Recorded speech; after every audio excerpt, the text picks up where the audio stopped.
Thanks, Zulema, and welcome everybody. I'm David Bank. I'm the editor of ImpactAlpha. It's great to see so many old friends and agents of impact and a bunch of new folks too. As is become a tradition, now's the time to start introducing yourself on the chat line with your obviously name, but maybe organization and maybe where you're from, since this is a municipal impact call. And kind of your connection to this whole Muni impact theme that we've been working on. This, I think Zulema said, this is the first call of the year and the second in our series on Muni impact, made possible with the support of the Robert Wood Johnson Foundation. So we want to give thanks to Kimberly Cornett and her whole team, who've been just huge allies in this project and great field builders, to including with many of the folks on the call. We're super excited also to kick off Black History Month today with this discussion of racial equity in the municipal bond market. And finally, I want to give a shout out to Andrea Rikier. I'm probably mispronouncing that, a crack journalist. I think, Andrea, you're with us. Thank you for your great work helping us cover this beat. So Dennis, cue us up a little bit about what we're up to here. Sure, and welcome everybody. Good to see everyone.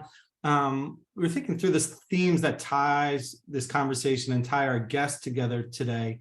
And it really is activism in finance, and particularly, or maybe as our guest would say, active engagement of cities, of issuers, of investors, which is, I think, not an idea, especially as we dig into this, not an idea you typically associate with the municipal bond market, which is a more of a staid marketplace. But I think our guests, who we'll introduce in a moment, see an opportunity and frankly, a market gap to create products and define practices that push bond markets to better address persistent racial and social inequities.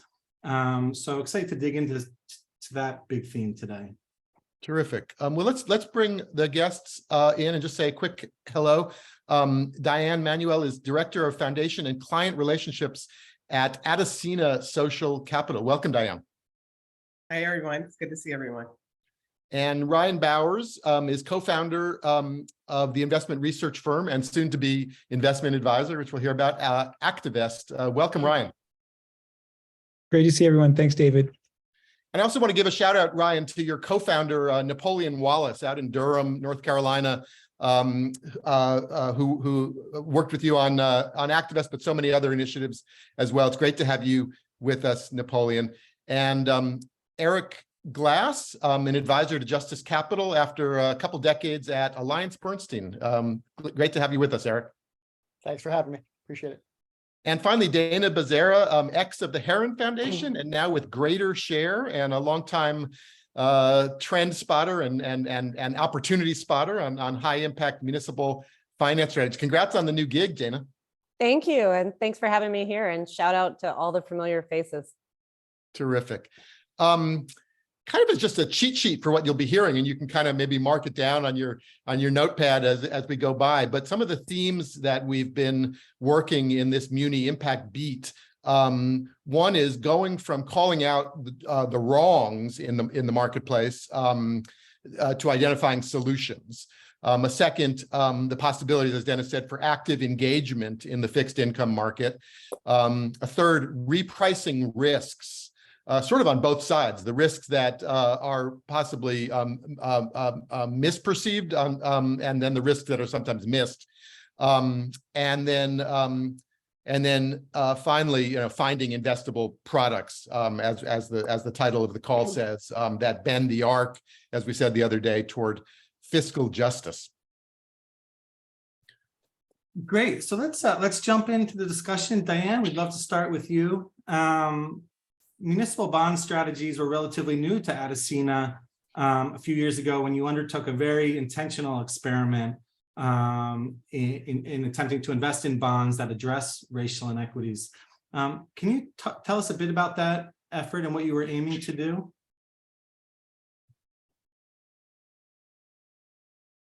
Sure, absolutely. Yes. I'm sorry. I think my internet's a little slow, so I'm in a hopefully it'll recover.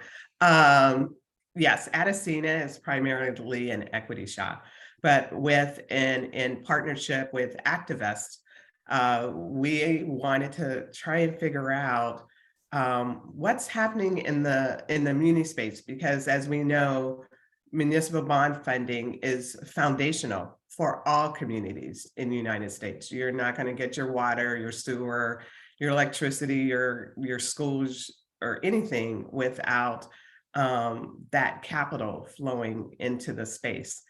And with the activists, we decided to put a strategy together that took advantage of some of the mispricing that we think and that activists had discovered in the space, to buy bonds, hold those bonds, not trade them. And munis aren't traded frequently anyway, but to buy and hold as an investment in these communities at the institutional level. The second piece was an opportunity that activists was very active in, which is the community engagement, because usually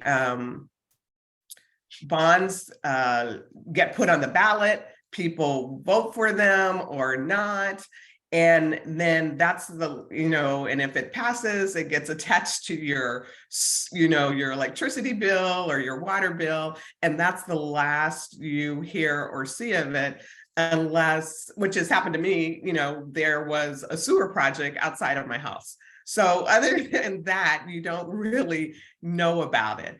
And I think those were the two intentions when we got started, and we had institutional investors, especially philanthropy, who was game for that. And it was about a $60 million pot of capital you had to invest. Yes. What types of bonds did you end up investing in? What did you find? Interesting enough, most of the bonds are water. Not surprising, just because the infrastructure of the United States is not good. The infrastructure in some places is 40 or 50 plus years old. So that's not surprising. We did a number of HBCUs. Clients love that. And some other electricity, some schools. I think there was kind of a greenish type of bond that wasn't marketed that way, which was for a city in New Jersey. I think it was Trenton, I'm not sure, that had run a pilot to do solar. And they were like, this is working really well in the schools. Let's transfer all of our schools to this type of energy model. So yeah, it's primarily infrastructure, some health, because again, health entities go to the muni market to get funding also. And I wanted, if you could just explain briefly, you talked about that one of the goals being to identify sort of misperceived risk in the market. We often hear about the black tax, which study after study has confirmed, which I'd love for you to explain. And if you could, then what did you find in those bonds in terms of your ability to influence or have an impact with those bonds? Excellent question. So, it's interesting to be sitting in my position to actually look at the accounts, and clients are super excited because primarily Black communities, from communities to communities never heard of, from Jackson, Mississippi to Cleveland, many in the South and the Southeast, some in the Northeast, some in the Midwest. The other big prominent variable that I saw was the interest rates, the income that was rolling off of these bonds. And we purchased these bonds on the secondary market. And this was before the current increase in interest rates. But these bonds were paying anywhere from 3 to 5%. I think the average was 4.5% in each account. And this was at a time when regular investors who were purchasing muni bonds were probably getting income of about 2.5, maybe 3%. So my thoughts and the thoughts of our clients were, oh my gosh, that is crazy. What did it take to get these bonds to market? How much did this cost to get these bonds to market, that the income rolling off of these bonds are 4 and 5%, probably in communities that are least likely to be able to afford that. The engagement piece, that's pretty much Activist, and I'm sure Ryan will speak to that. However, just the income piece, we had a major philanthropic institution who had invested both through their foundation and through their family office, were really concerned, like, should we hold these bonds? Are we causing more harm? Because we don't need a bond portfolio that's paying 5%. So are we causing harm to these communities? And that was and I understand that question. I've worked in philanthropy. I understand, you're trying to do good, and now we're getting paid money that we don't really need or want. And I think the key is, as I told them, I was so grateful. We were all grateful, activists, Adasina, to have the opportunity to see all of these bonds in a portfolio and start asking really downstream questions. Like, how did this happen? How did it get to a place that Jackson, Mississippi has refinanced? So there was probably a bond that was paying more interest, refinanced this bond for water, and now it's at 4.5%. And is that, Diane, are you saying that that is a function of a misperceived risk that then that city has to bear the higher interest rates? And you're saying you didn't want to be sort of the unintended beneficiary of this mispricing? I think I'm not going to I would have said that probably 8 months ago. And with some of the work I'm doing with others and in partnership with others, is trying to figure out downstream what happens, and asking the question is, what are the variables that impact pricing? Who are the people? Who are the players in that space? Are there regional differences? And the answers to those questions we're finding as we do this research is there's very many different reasons that these bonds get priced the way they are. Is there discrimination? Probably. Is it some racism? More than likely. However, where does that happen? Could it be at the individual level? Maybe, certainly with some regional stuff. Is there some corporate piece? Probably, but more than likely, there's some systemic issues that, because they are in place, ended up being racist and causing the cost of capital for communities like these underserved communities to have to pay more to come to market to fix their water pipes. Small, they're not, munis saying you need 100 million, 50 million, that's not a lot in the muni space. So if that's all you need, you don't have the quantity, right? You're going to have to pay more because everybody along the line has got to get paid. If you haven't been to market for a really long time, you don't have a history, you're probably going to have to pay more. you don't have a strong tax base, you're probably going to have to pay more. And what are all of these variables that contribute to this quote unquote black tax? And I suspect that there are many.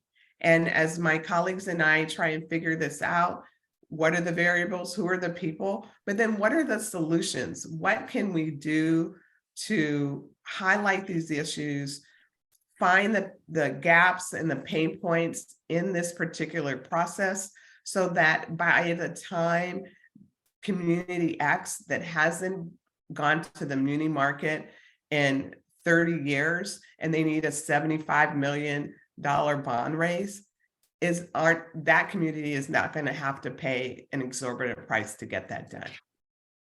Then our last question, on our last call, we spoke briefly about bond banks as a potential solution in the market that sort of pool issuances across or bundle issuances across cities or states.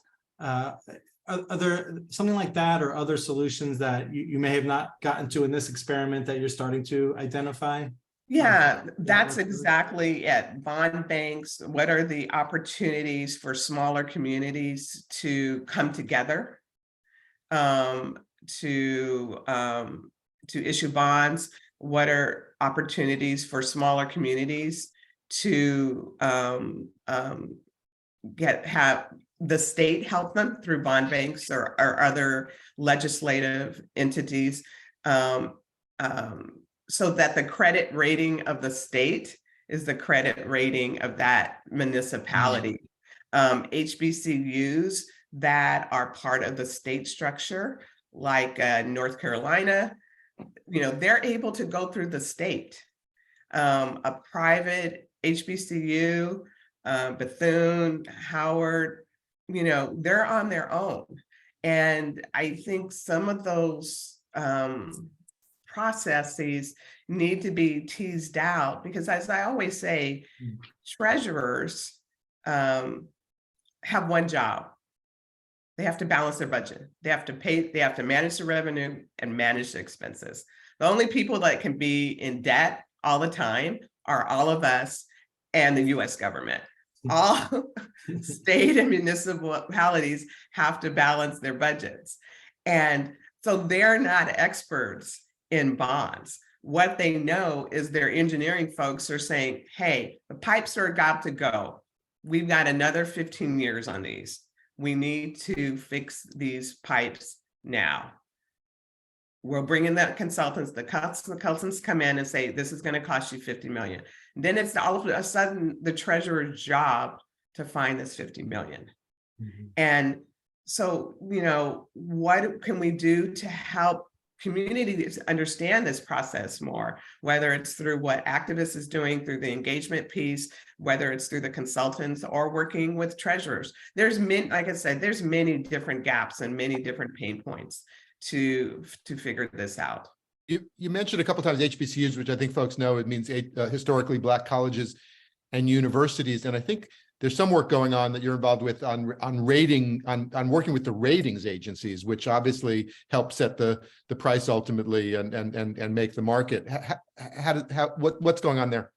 So we haven't actually worked with rating entities as of yet. So, but they are part of that train that moves the munis from an idea, from a treasurer saying I need 50 million to actually getting 50 million in the bank so they can pay for their water. So there are consultants, there are that help with pricing, there are the underwriters, there are the dealers, there are the individuals that purchase the bonds. So let's be super clear, as our colleague, I think we all know, Lourdes Herman told us, is that munis are still primarily an individual holding, not institutional. And I know I was surprised by that.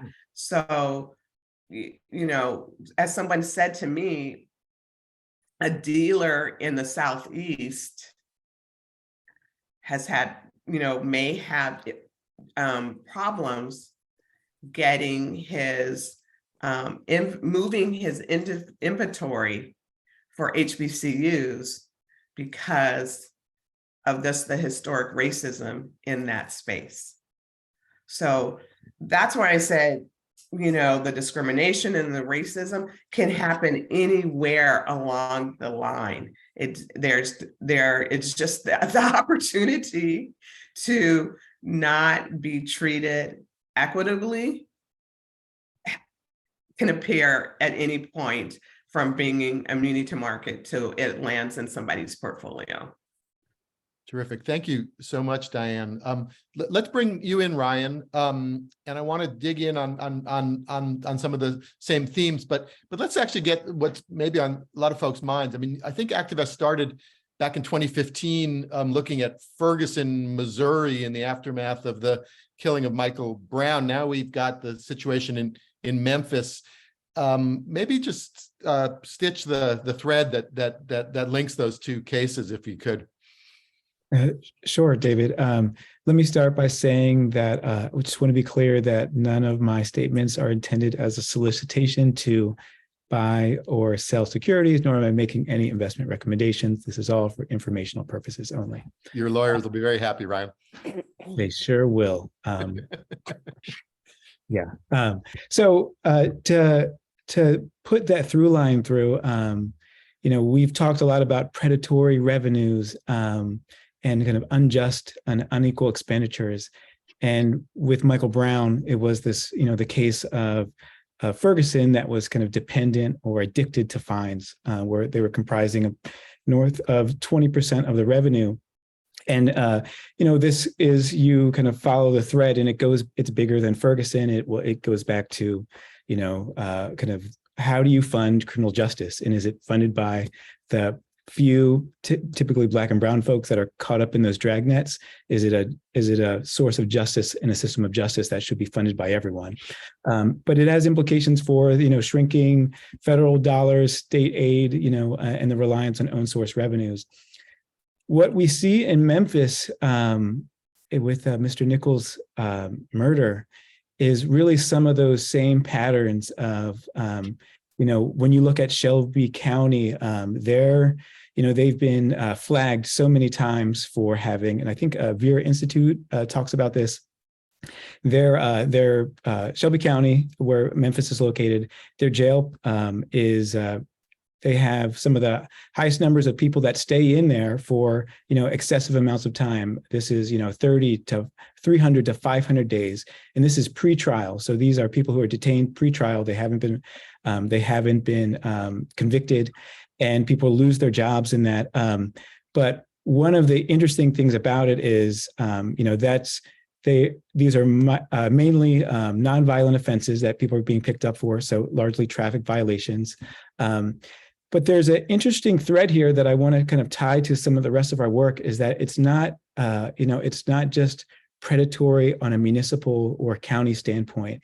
We often talk about a kind of municipal finance and communities or counties as being this kind of blank slate that's being painted on by, corporate interests, by, political interests, by different interest groups, where everyone is trying to get a piece of the pie for themselves. And usually generally the Black and brown folks are really bearing the brunt of that, mistreatment. So I was on a call yesterday with our friends at Public Equity Stakeholder Project, and Jim Baker's work and his team is incredible. One of the things that they were sharing is that Shelby County it's prison, where these kind of, pretrial detainees are held, is a lot of their prison services are managed by WellPath, which is a large company that manages behavioral health, healthcare in prisons. And it's owned by HIG Capital, one of the largest healthcare companies serving prisons and jails. And so HIG Capital, they get paid based on the number of heads in Shelby County Prison. And so Shelby County, as a national standout, some of the most people held in a pretrial detention, HIG is getting paid based on the head count. So all these things kind of go back together. There, you've got a private equity company that's taking public dollars, that is, has perverse incentive to keep people there, longer. There's a connection between the revenues also that are brought in by these traffic stops by police. And, you get to see the corporate influence here and the vulnerability of communities, of correction systems, et cetera, that are kind of come in and bought up. Their budgets are already tight, come and bought up by private equity, which I would, and it might not be HIG, but it's very possible that, the pension fund in Shelby County or the Public Employees Pension Union in Memphis is actually investing in that to kind of juice some of their returns. And so you've got this strange flow of capital where your public dollars are subsidizing private interests that are undermining the economic security of their residents. And this is not just a Shelby County issue. It's unfortunately it's not a Ferguson issue. It's not even just a private equity issue. It's really one about what does justice and transparency look like in the municipal market, and how are public dollars, and Black and brown bodies being used to benefit everyone else except Black and brown folks. And so this conversation around, what can we do to kind of call that out, kind of really talk about what does this mean for transparency, disclosure, what does it mean for pricing, what does it mean for all the people that are really holding it down in these communities in campaigns that are kind of, that aren't in these investment conversations, aren't investment committees, but are kind of doing the work. How do we kind of really unite these forces to really make some real change in this market beyond just, basic services? How do we get to really justice through municipal finance? Ryan, can you say a bit more about that? We teed up at the top this idea of engagement, and that it's sort of foreign or we'd say relatively new to this market. How are you thinking about engagement throughout the process of a bond issuance, for example, or in other ways? What does engagement look like? So I was at Target shopping, and I don't know what I was buying, probably some Cliff Bars because I like to snack a lot. I got to work on that in 2023. But I got a call from Eric Glass. It was like 7 o'clock a couple years ago. And Eric said, "Ryan, you got a minute?" And I was like, "Maybe, we'll see." But you always take a call from Eric because he's doing incredible work. And he was telling me about a new bond that was being issued by the state of Alabama, and I think Barclays was underwriting it. And Eric, you got to jump in and correct me if I'm wrong on any of this. But basically, Eric's been working with some folks doing organizing, and this is kind of get into some pre-issuance work. So Barclays was underwriting it. I think Barclays had made a big statement recently that they weren't going to underwrite any private prison work. But essentially, this was to support private prison operations by, what was it, Core Civics, one of their new names, or Tentacles. And I think it was, what's the folks' names in Alabama that were working on? It was Equal Justice. So it's the Community Not Prisons, is the grassroots organizations that we were working with directly. So Community Not Prisons. And Eric was telling me, he's like, "Ryan, there's this big $600 million bond. It's going to be to support private prisons with some companies and in a state that has so many DOJ violations, so many lawsuits, so many documented kind of human rights violations. How do we get in front of that?" And he was working with a group of folks that were really trying to say, like, how do we hold Barclays their feet to the fire? Because, after 2020, everyone's trying to get, points for making kind of performative statements around racial justice and all that. We're not going to invest in private prisons. We're going to, hire Black and brown folks. We're going to do X, Y, or Z. And everyone also is going back on that as well. And so how do we get in front of that? How do we call out the risk here? Not just their kind of reputational for Barclays, but really the fact that there are so many opportunities for potential lawsuits. We have a provider in here for prison services that, is actually providing subpar services compared, based on every benchmark. So this engagement is really, I pointed out that there, Eric and others and folks at Adasina have their ear to the ground with folks that are really doing organizing work in communities, that are doing this research, that are having campaigns, and they're also kind of pulling on their colleagues in the investment industry to really say, how do we translate this to investor speak? How can we raise the kind of flag on what are the potential risks here, not only for our community and the residents, but also for investors? There's, across the board, there's so many reasons why this, these are, that there are kind of negative externalities that there are social risks that really need to be taken into account of, that, unfortunately Moody's and S&P and Fitch are way behind on kind of incorporating that into the rating methodology. So that engagement is really a community of folks that are really doing the work. And I think what our job is kind of to support them, kind of their work on the front lines, but really to hear about what they're doing, and knowing that they have they're listening to the will and the desires of the community to know what needs to be invested in, what needs to be stopped. And, we're doing our job when we can kind of show up and be responsive to their needs. Eric, we were going to bring you in later on that, but since it came up, do you want to say something about that now, and then we'll go keep going with Ryan? Well, I don't want to impose on Ryan. I don't want to impose on Ryan's time. So, but I will. But that's what I'm hoping. We'll take it from your time later. Yeah, no, thank you. I appreciate that. Hold me to account. I think what Ryan's sort of pointing out is something that is really important, just generally speaking. This idea around sort of extractive type investing and sort of uplifting that and sort of centering that and saying that's not what we want to do, that there is regenerative and transformative investments that we could be making, particularly in the municipal market, which is the original impact market, right? So Ryan was talking a lot about the criminal justice system, right? And that's the back end. Why are we investing in the back end? Why aren't we investing in the front end? As far as early education, K through 12 education, access to quality healthcare, clean water and sanitation. These are things that Diane mentioned earlier. Like, this is quintessential municipal finance, municipal infrastructure. And huge disparities exist, and it's up to I think everyone on this call to sort of make a concerted effort to say, hey, this is not something that we're going to support going forward. Okay. And then what Ryan is sort of alluding to in terms of his campaigns is something that we created. So we've actually created at Justice Capital, and Adasina is included in that, Zevin Asset Management and RFK Human Rights. We've created the Investor Circle Toward Decarceration, which is all about uplifting the financing of the prison industrial complex and how can we starve it. That will ultimately lead to decarceration and eventually aspirationally abolition. So I'll stop there. Great. We'll come back, Eric, but let's go back to Ryan for just a sec, because I want to get to this phenomena, which is weirdly, it's relatively easy to find these cases. Unfortunately, easy to find these cases of extraction and the rest.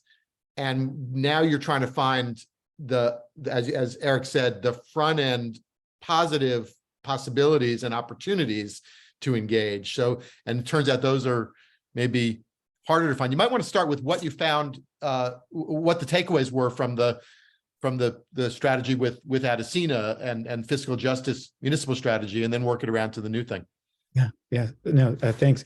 So there was we found there was a huge appetite from investors for that kind of engagement, to be able to be a part of some collective work, but also to be able to have a voice where, people are familiar with, maybe calling an issuer, you have a question about, a financial report or, something in the disclosure, but to be able to be a part of a collective voice so that you could have more impact together than you could individually was, I think, something that we saw a lot of appetite for, and really trying to figure out a way to do that could be responsive to what organizers were saying. So I think that was one, the demand for that kind of engagement work. And I think also that, the piece around there, we're able, as Diane said, that our pilot project that we were able to launch with Adasina, to be able to invest in HBCUs, to be able to invest in water infrastructure, and invest in, the Flint Library and others, these were exciting, impactful projects. But we also learned that there are so many other projects that are not just that are not bond ready, that are earlier, upstream, that maybe that are ready for some other form of muni finance, that are maybe some form of direct loan, but it might not be a place where you could issue it as an official municipal bond.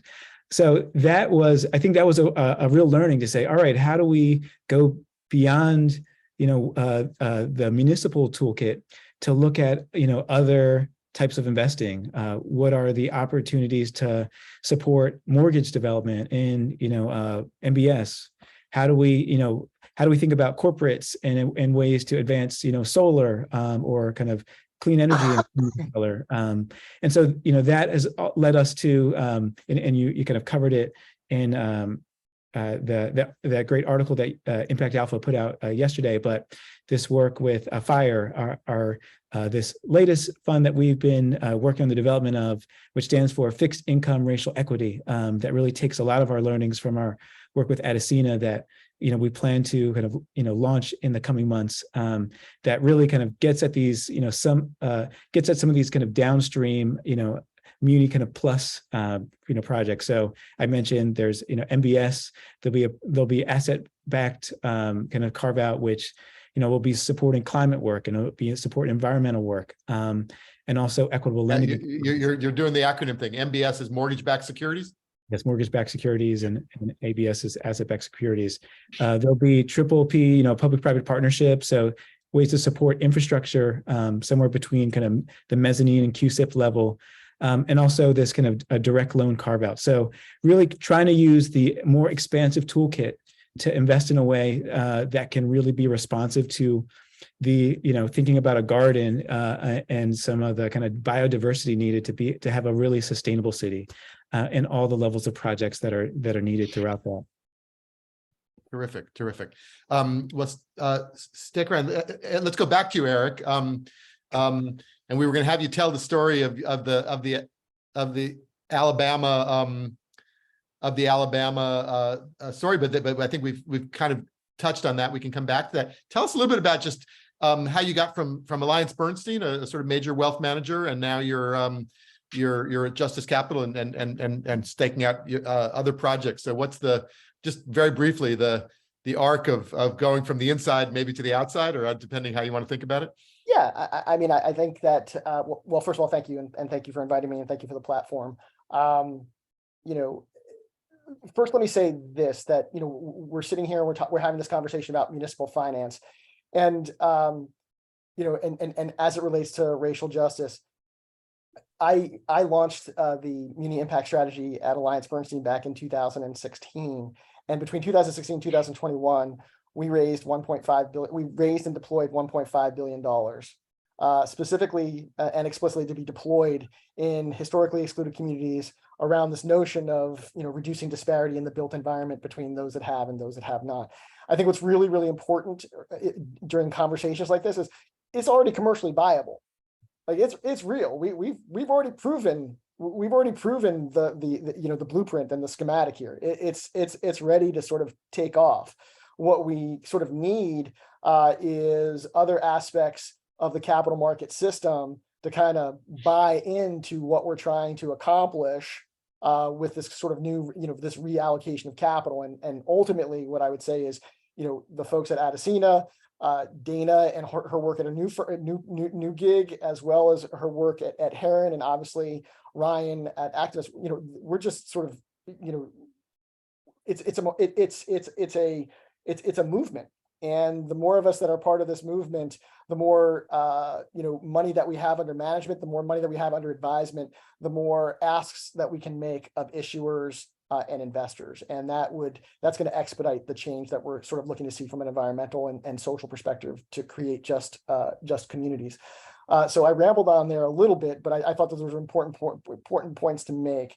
As far as my transition from AllianceBernstein to Justice Capital and a bunch of other advisory positions and board, I really wanted to make bigger, louder, more provocative statements with the investments that I was making. And I mean, honestly, I wasn't necessarily values aligned with AllianceBernstein at all times. And you guys were kind enough to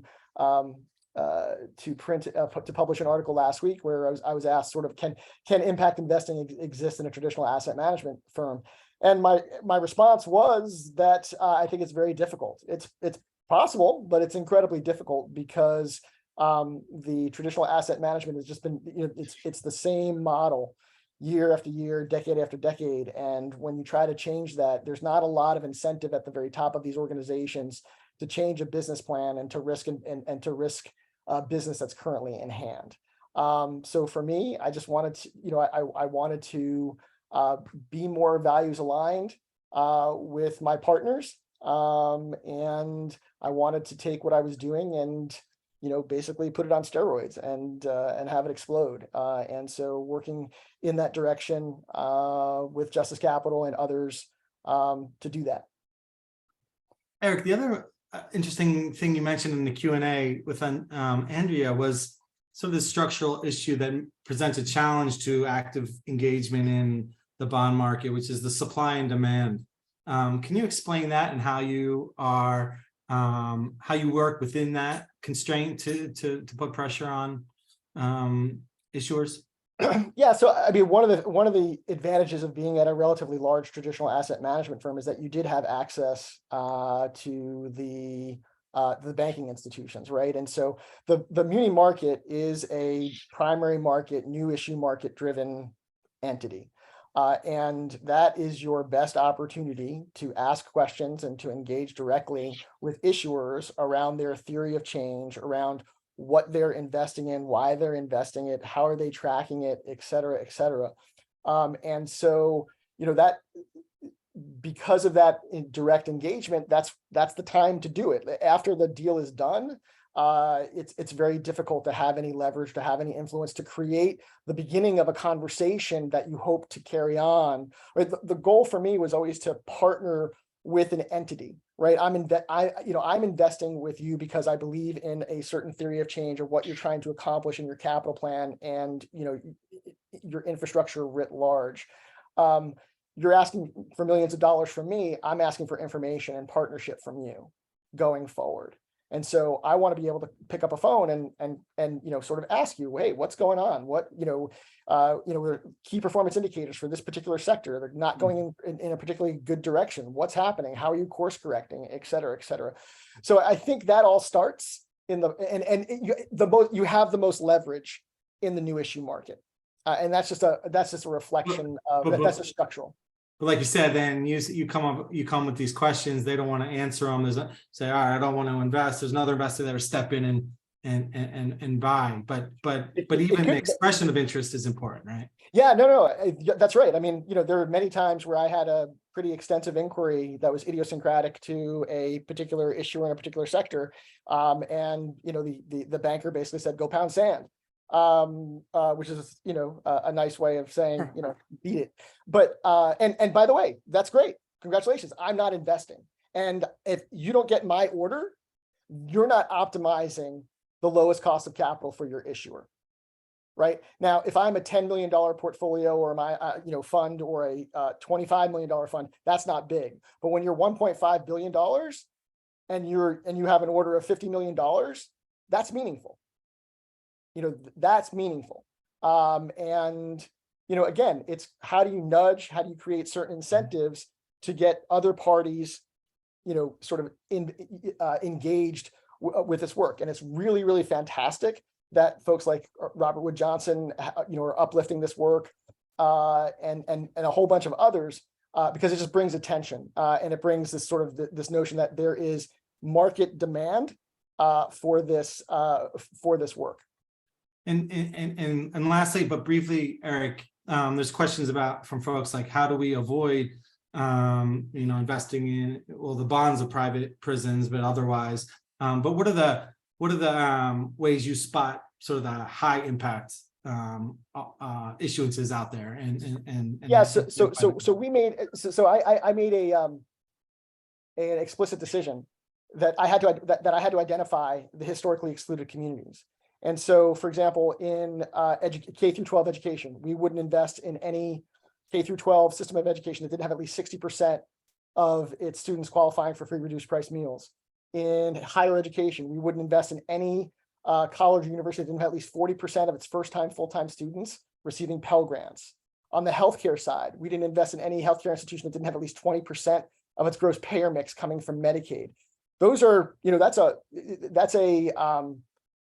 kind of a, you talk about a scalpel and and an axe. That's kind of that's a first axe to that universe, because we wanted to isolate the the historically excluded of the historically excluded. Does that make sense? Absolutely. Fantastic. Thank you. Thanks, Eric. I just put the link to the podcast we did way back in 2019. I think you're still at AllianceBernstein. So if people want to track your thinking, they can go to. I had a Justin Timberlake moment then. So yeah, that's it's bringing me back. Thank you.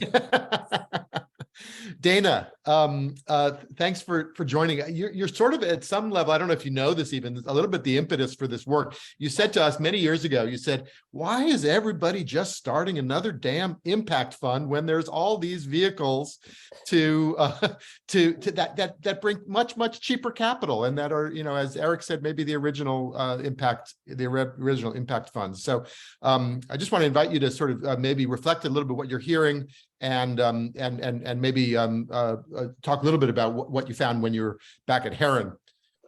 Great. So a couple of things. First, I just want to honor that this conversation is happening, and my screen tells me there are 6 pages of attendees. So for somebody who's been, a fixed income and muni specifically nerd for 25 years or so, this didn't used to happen in this way. And Eric, you're a colleague in arms, and Ryan and Diane as well. So just wanting to honor that we're here and we're making progress. Because yes, I used to say nasty things like that all the time. Now I say new nasty things, but so grateful that the conversation is going on. And second thing, I just want to flag, there's some great links being posted in the chat. So I'm hoping as part of this, we'll circulate those links later. But I just wanted to grab some highlights that I think are really important in this conversation. And starting with Diane, the conversation that fixed incomes and muni debt finances everything in a community is absolutely right. And as someone who has worked on the ground in communities and also in the investment portfolios, regularly trying to reconnect the dots and help communities, especially activists, understand that muni debt is the water you swim in. It's everywhere. And then helping investors and philanthropists understand that it's almost a fool's errand to engage in philanthropy in a particular vertical, call it housing, access to capital, small business development, whatever, without at least understanding the water created by these public markets, because its magnitude is so much larger than much of what we're able to touch. And that doesn't make it irrelevant. It just, you need to be aware of the water you swim in. So I would put that out there, and thank you, Diane, for raising that. The other point I would raise around expense is when I started in this work 30 years ago, I remember Martin Eakes saying to me, charging poor people more has never seemed to demonstrate a promise that they're going to pay back better. And we have never filtered that through our system. We still charge more as a perception of risk than taking into systemic biases that have been baked in for generations. So Martin Eakes, just as folks know, is self-help credit union, also down in Durham, pioneer in all this work. Yeah, absolutely. And Ryan, I mean, there are so many things to lift up, but a couple things in specific for this conversation. One is your point around public money subsidizing private interests that undermine private interests is absolutely key to this work. And the idea that we need to reweave community sentiment and capital markets back to why the muni markets exist in the first place is spot on, sort of job one for this work, in my opinion, as opposed to, and sometimes they have their places, why do things like the stadium phenomena get financed when basic infrastructure needs are left on the table? Who is that serving and who are the beneficiaries? And I think also one of the things I wanted to lift up related to that is that and my colleagues from Lincoln Land and Heron and other places are very much a part of this conversation, but really wanting to press the ratings agencies, the underwriters, the other people in the space to look at how, yes, I hear you about risk. And some of you may know a couple of weeks ago, we started trending #FakeRisk, which was super fun. But when you think about risk in this space, how are they starting to think about the anti-democratic practices occurring all over our country and communities, and what that feeds through for the risk of this very long-term debt that requires successful communities to pay it back well. How are we thinking about that?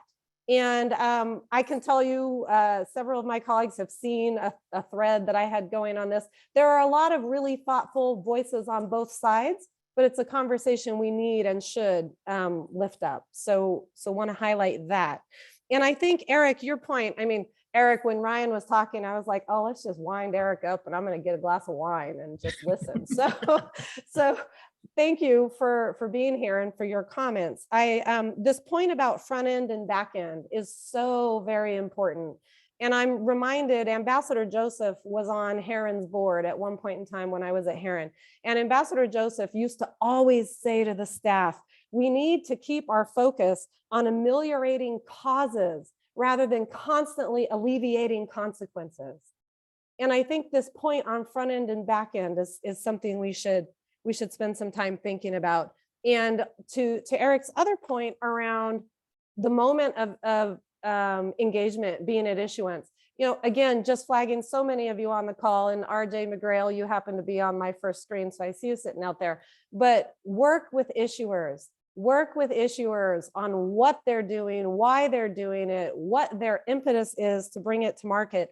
And for the conversation on the HBCUs, work with your conduits, work with your specialized issuers in order to try and bring, I'll say better, my word, issuances to markets. So that's a little bit of the highlight for me. And I think the last thing I'll say is on this point of externalities, maybe 15 years ago, I was out speaking on public equity actually, and talking about externalities and zone of control and things like that.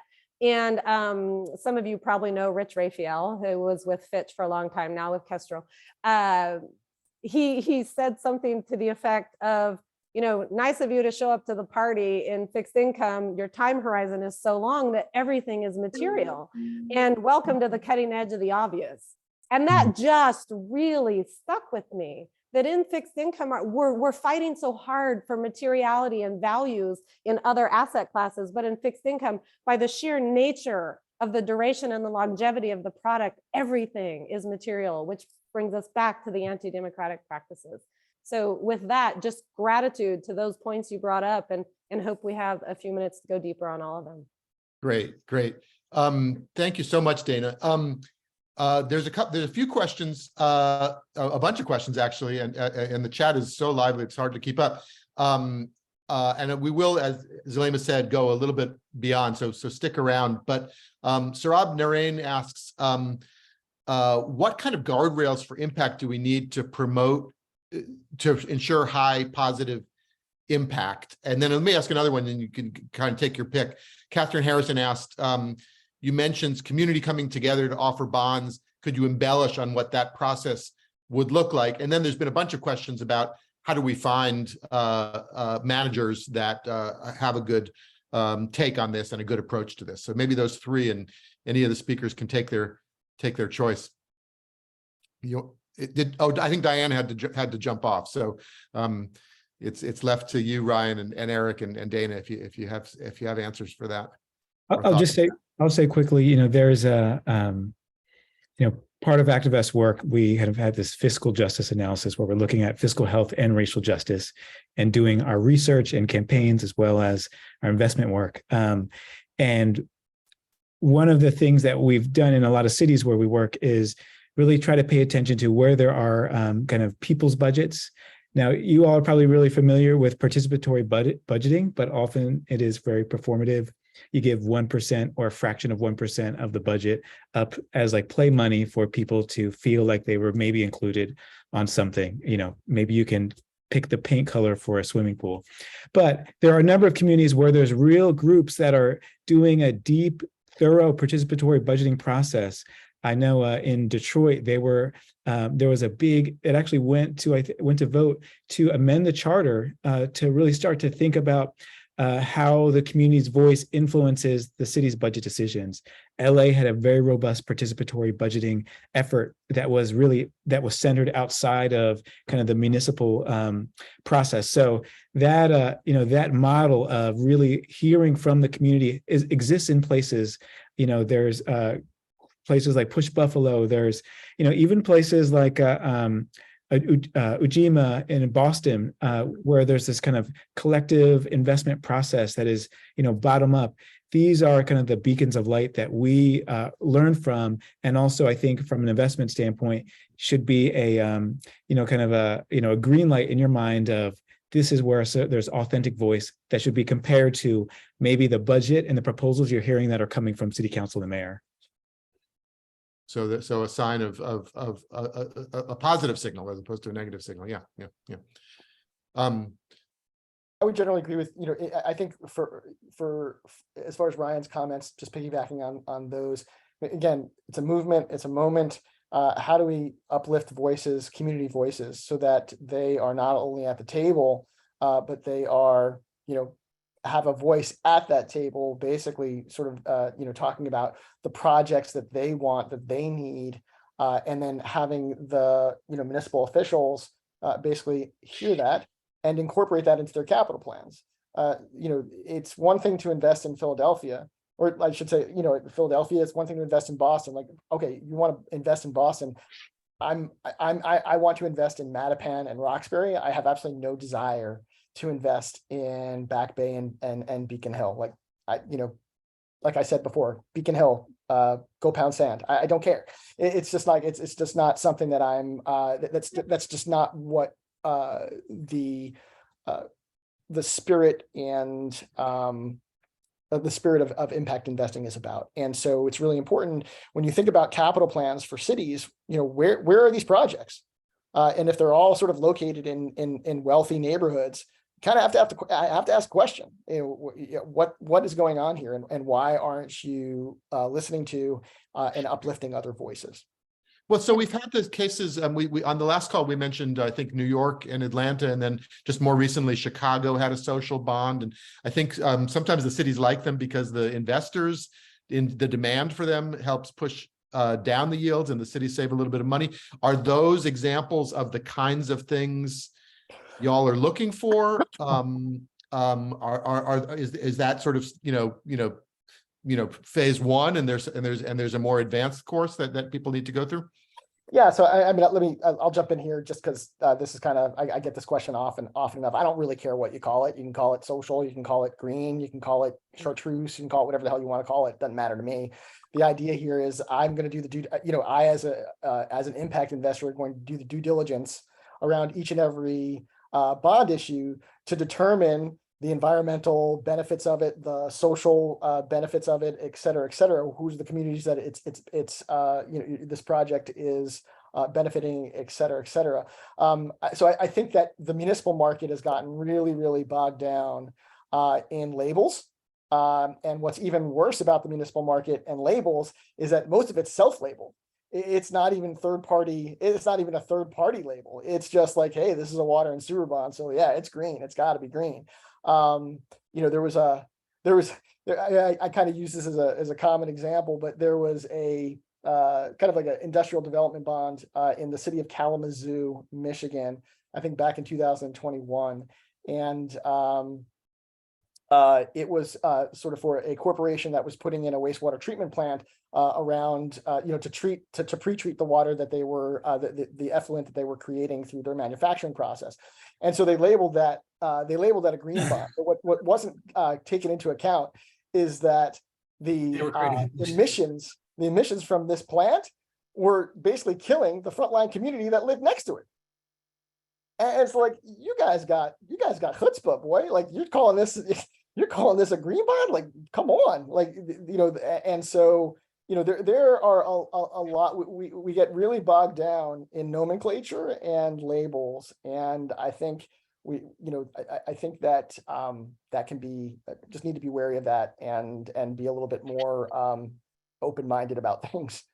Right. Hey, Dave. I just want to say, we obviously have hit the top of the hour. If you have to leave, anybody can obviously feel free to go. But if you do want to stick around, we'll go for another few minutes. And Dana, I know you have a comment, but I also wanted to put the question to you about this, how communities can organize sort of pre-bond to, and I remember you talking about in the context of this comment about why do we need another impact fund, using FHA housing bonds and other kinds of things to finance affordable housing and maybe helping communities, organize themselves or mobilize themselves to be able to get access to that kind of capital.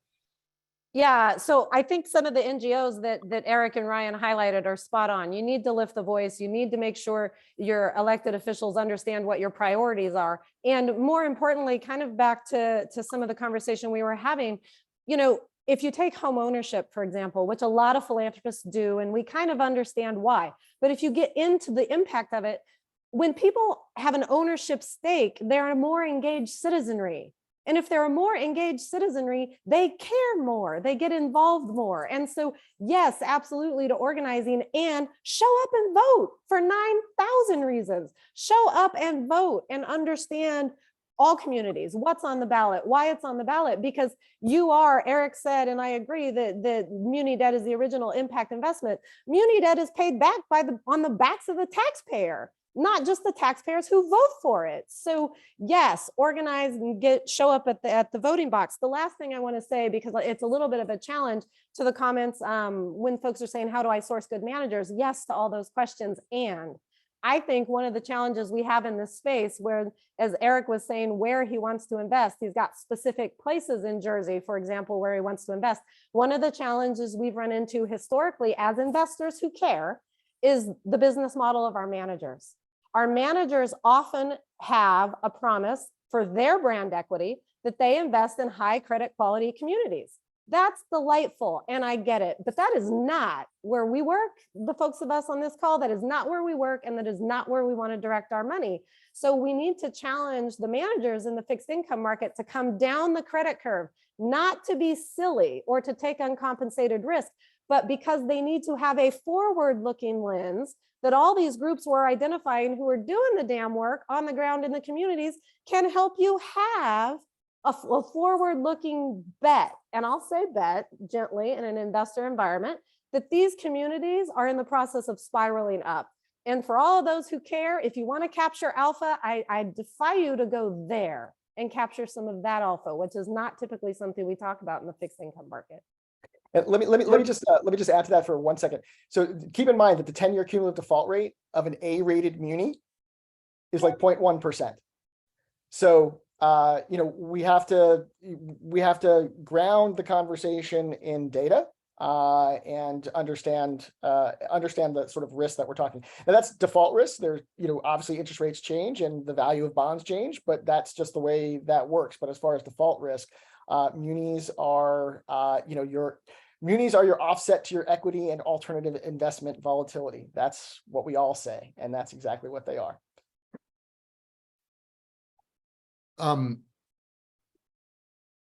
Terrific. David Sand, I see you there. CCM got called out as one of the managers who knows something about this. I don't know if you want to say anything. You were I warned you I might cold call you there. That was great to see in the comments. This conversation has been fantastic. And I've definitely been writing down names of some folks that we don't know that we look forward to working with coming ahead. It does feel like a moment is happening. That gets me very excited. Terrific. Thanks. Okay, this is when I usually try to lay back and put myself on mute. I think Isaac let you all take yourselves off mute. So if anybody wants to pop up, Youngbo, we'll get to you in a sec. If anybody wants to just jump in here with a thought, I'm sorry, we probably have not culled the chat line as carefully as we might. Anybody want to pop in? Oh, I see Jennifer.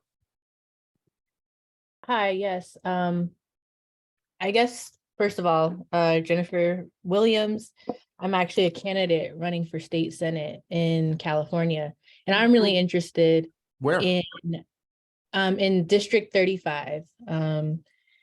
got like LAX and the Port of Los Angeles, as well as other great parts of LA County. I'm really interested in how you all are planning on working with legislators just to advance this space. And so that's why I'm here. And I welcome any folks who want to connect on that front. Yeah, I'm kind of happy to jump in on there. Jennifer, good luck in terms of your campaign. I think what's really interesting, when we talk about healthcare, and a lot of a big term in healthcare right now is the social determinants of health.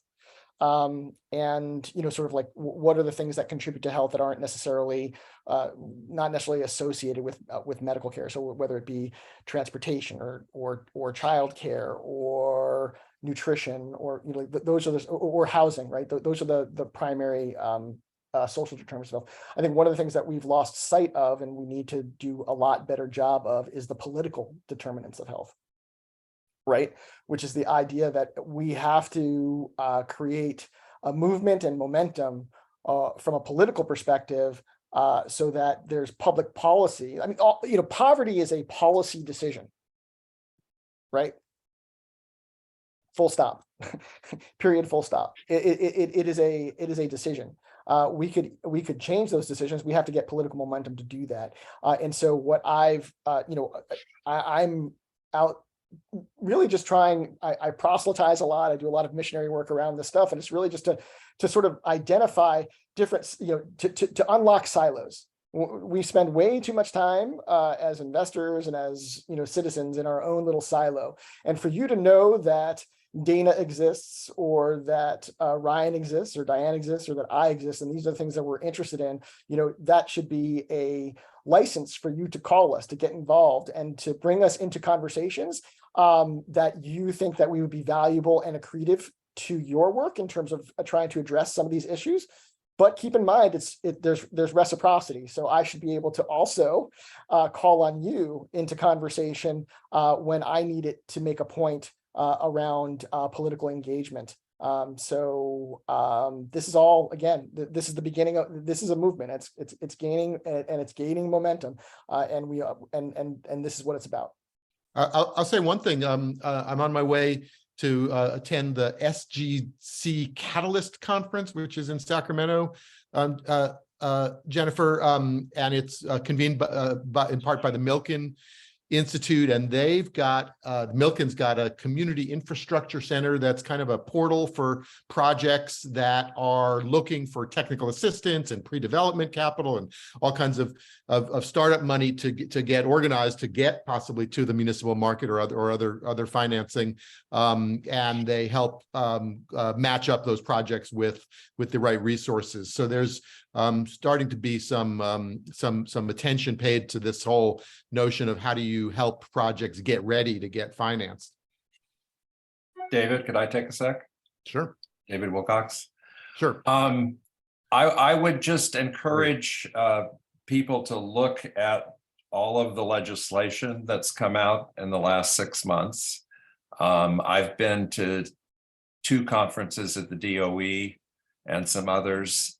There's a huge set of opportunities around renewable energy, and the DOE wants to give the money and the loan guarantees to Black, Brown, and tribal communities. They're bending over backwards to give the money to those communities. And so far, they have done 0 deals. So $200 billion, months to work on it, bending over backwards, have done 0 deals with those communities. So we're actually putting together a network that will use a new technology that's been developed to enable hundreds of communities to co-develop projects with a system that will create a grand bargain among the community's inputs. So it will be a new way for communities to design their energy systems, and they will do it through this grand bargain technology. And that will enable you to cut 1 to 2 years off any energy project. And it will enable you to go to the energy companies as a partner with the actual content and decisions and permitting already done, already agreed upon across 100 or 200 communities. So anybody who's interested in that, I'll put my LinkedIn in the chat, David L. Wilcox, if you want to just search for it. At Reach Scale, right, David? Reach Scale, right? At Reach Scale on Twitter. Yeah. Young Bo, welcome back. Well, thank you, and great start to the fiscal year on my end. It's February to January, so no better way to do so. And this actually follows very closely on what Jennifer, as well as Ryan and others brought up. And thank you, Jennifer, for intervening about the political advocacy side. So Ryan, Dana, others, would definitely be hearing your perspectives on how might one really engage those places, especially the parts, so you said earlier, Beacon Hill and those places. Well, could they not also play a role, for example, as in embracing upzoning so that those of less means can actually live close to job opportunities and the like? And also, I've noted in the chat that it's really going to be exciting to watch what happens in California over the coming days and weeks, seeing what happened in Santa Monica just this last autumn, in which, thanks to Builders Remedy, they, in days literally, they got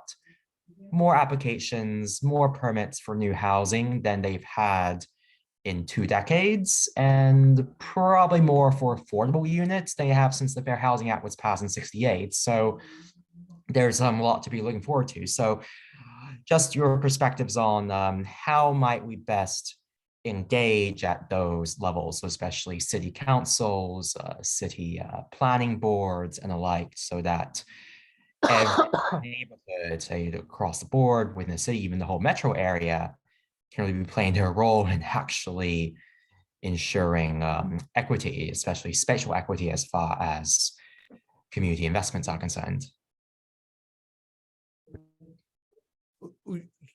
Let's hold that, and maybe Ina, you have a comment too, and then the speakers can maybe get a last word, and then we'll close it out. Thank you so much, David, and thank you to all of the speakers. I just had put the note in the chat, but I'm sure no one here knows who I am. I'm the program lead of the product development platform at the Global Impact Investing Network. I'm terribly committed to working with our members and the community on advancing this question of muni bonds and housing, and we're trying to figure out how to advance the conversation on the legislation that's come out also, David Wilcox. So if anyone is interested, I put my name in the chat. Please reach out to me. We'd love to chat with you and see whether we can just continue this discussion somehow. And thank you again. Great. Ryan, Eric, and Dana, do you have some final thoughts? And maybe if you want to touch on what Yangbo was mentioning as well, just to give it his due.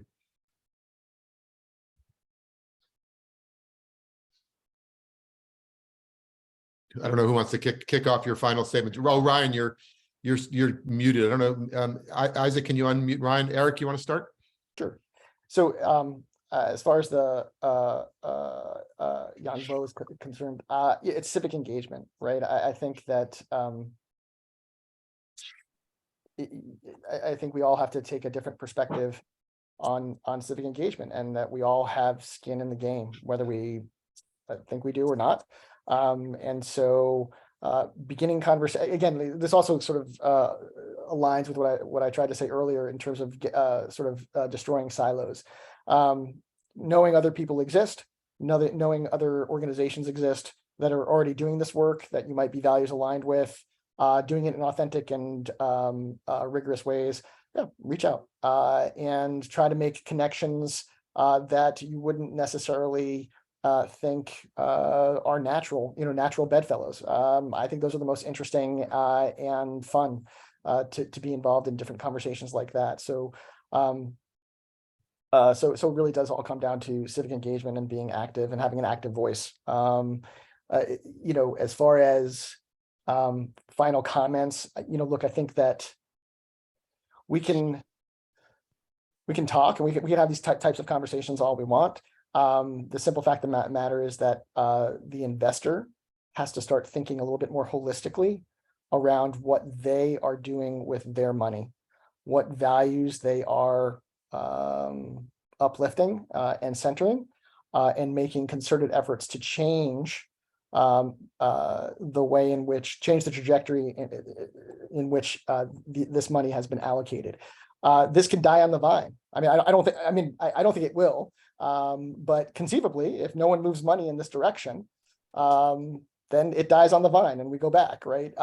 We go back to sort of shareholder primacy, and Milton Friedman gets another act on Broadway, right? So the idea is that if you're predisposed to think to think in a what creates an environmentally and socially just communities, this is a natural asset class to do it. And money has to start moving, because it's a top down, but it's also it's a bottom up. The demand has to be there as well.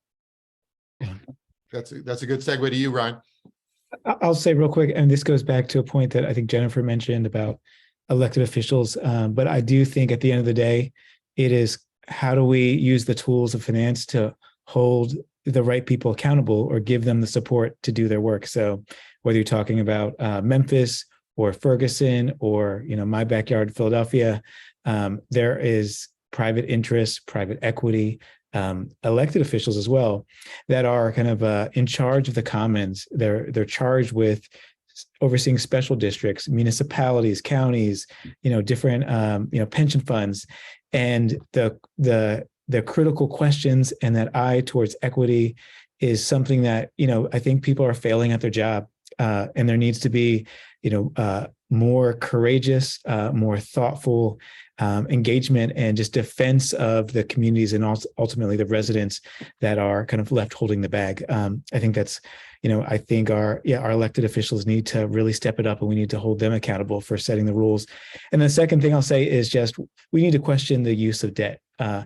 How much of a tool debt is to actually benefit our communities, who's approving this debt, and really who's it serve at the end of the day? Is it, is it the only tool that we have? And is it, when it is the main tool that we're being used, who's it serving? Is it even kind of conscionable debt? And you think about, kind of illegitimate regimes that, that are, that have worked with IMF to kind of load their countries with debt. We have this in county commissioners, mayors, city councils that are actually loading up their communities with debt that does not serve the community. It serves everyone else. So that's part of the kind of bigger question that, I want to be really pushing in the days and weeks to come. Thanks so much, David. Terrific. Dana, you get to take us home. I love this conversation because it really does put the intersection between impact investing, but also in the public, which often is sort of not in the conversation in the impact world. And this is really a democracy question as well as a finance question. Honestly, David, you just stole my thunder. I was going to say, I've learned well from you, Dana. Oh, you're very kind. I really do think so much of this conversation returns to a dialogue that's present more now than ever, which is the people closest to the problems always have the best suggestions for the solutions, and figuring out how to reconnect them and their voice and their desires to issuers and issuance, I think is a key part we need to play, back to your point around democratic society. Terrific. Well, thank you to everybody, especially the speakers, but all of you as well, and to the team at ImpactAlpha. And I think I neglected to say at the top, our next call will be February 22nd, the year of the S in ESG, and in partnership with the U.S. Impact Investing Alliance. So join us back in about, I guess, 3 weeks. And David, real quick, the next call on this topic, I believe, is in May, is going to be around systemic solutions. So we've heard a lot about ratings agencies, rulemaking. There's a lot of work going on there as well. So for this group, we'll be sure to get you that invite. And if you see follow ImpactAlpha, you'll see it. So You'll see it many times as those who read the brief know. And I'd be remiss again if I didn't call out Zulema's last comment, which is we've got $100 offer going on subscription. So if you're not already subscribed, please join us, and we'll see you every morning as always. So thanks to everybody. thanks, everyone. Bye-bye.